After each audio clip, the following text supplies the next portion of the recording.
먼저 보육 실습의 절차를 살펴보도록 하겠습니다. 이제 보육 실습은 보육 실습을 위한 준비 단계인 이전 절차가 있고요. 그다음 보육 실습 진행 중 일어날 수 있는 절차가 있고요. 그리고 보육 실습이 종료된 이후에 절차가 있습니다.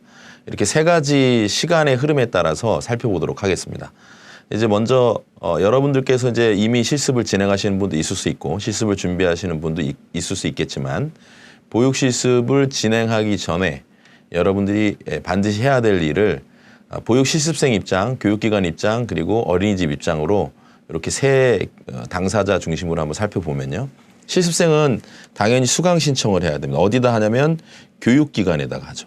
그래서 교육기관에 수강 신청을 하고 교육기관은 이제 수강 대상자가 이제 확정이 되면 이제 보육 실습생으로부터 실습기관에 대한 선정을 하도록 합니다. 이 내용은 학교가 정하기도 하고 실습생이 정하기도 하고 단 조건이 어린이집과 먼저 협의가 돼야 돼요. 그래서 보통 학점은행제의 경우에는 이제 학습자가 직접 본인이 실습할 수 있는 어린이집을 이제 찾아서 그 어린이집에 연락을 해서 사전에 협의를 한 후에 교육기관 즉 학교에 보육실습 신청서를 제출을 합니다. 그럼 보육실습 신청서를 제출을 하면 교육기관은 보육실습 협조 공문을 어린이집으로 보내죠. 이 협조 공문도 뭐 인편으로 실습생이 직접 가져가는 경우도 있을 수 있습니다. 절차의 흐름은 이렇습니다. 그래서 보육실습 협조 공문이 어린이집에 접수가 되면 어린이집에서 사전에 실습생과 협약이 돼 있지만 이제 실습을 하기로 그 내용을 보육실습 동의서라는 양식의 협조 공문과 같이 온 교육기관의 양식에 실습 동의서를 회신합니다. 이거 회신을 할 때 인가증 사본과 지도교사 자격증 사본 그리고 이 보육실습 동의서 이 세 가지를 회신을 하게 됩니다.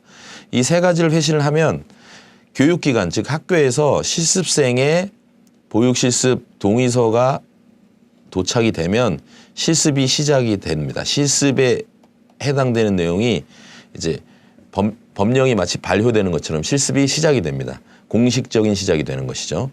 수강 신청 이후에 이 절차를 반드시 거쳐서 실습기관이 선정이 되고 실습기관의 동의서가 교육기관으로 도착하는 순간부터 공식적인 현장 실습이 시작되는 것입니다. 교과목은 이미 물론 시작됐고요.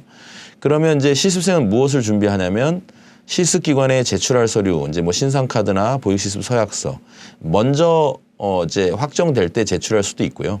그 다음에 이제 보육실습 동의서 가기 전에 말이죠. 그리고 혹 그 서류들이 이제 미비가 됐다면 이제 나중에라도 제출이 되고요. 그때 실습생은 교육기관에 이제 사전 교육을 참여합니다. 교육기관은 당연히 사전 교육을 실시하겠죠. 그리고 어린이집도 유사한 시기에 실습 시작 전에 실습기간 OT를 하게 됩니다. 여긴 시간의 차가 있을 수 있으나 실습생은 교육기관의 사전 교육에 참석하고요.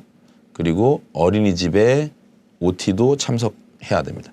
이제 보통 어린이집은 진행을 간소화하기 위해서 실습 시작 첫날 OT를 병행하기도 합니다. 그런데 가장 좋은 것은 실습이 실제 시작되기 한 일주일 전쯤에 현장에 직접 실습생이 가서 이제 원장님과 지도교사를 보고 그다음에 전체적인 어린이집 개요를 설명을 듣는 것이 가장 권장되는 방법입니다. 근데 실습이 시작되기 전에 어린이집에서는 실습생에게 성범죄 아동 학대 경력을 조회하기 위한 동의서를 받고 이제 관할 경찰서에 조회를 합니다.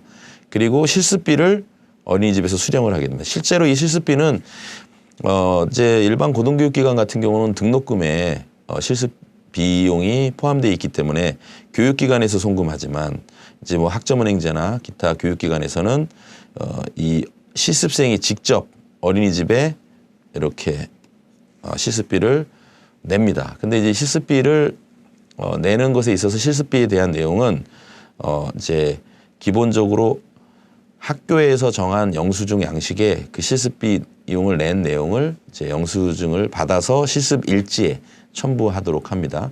그리고 실습비의 용도는 이제 교육기관, 실습기관에서 이제 뭐 실습교사의 수당이나 혹은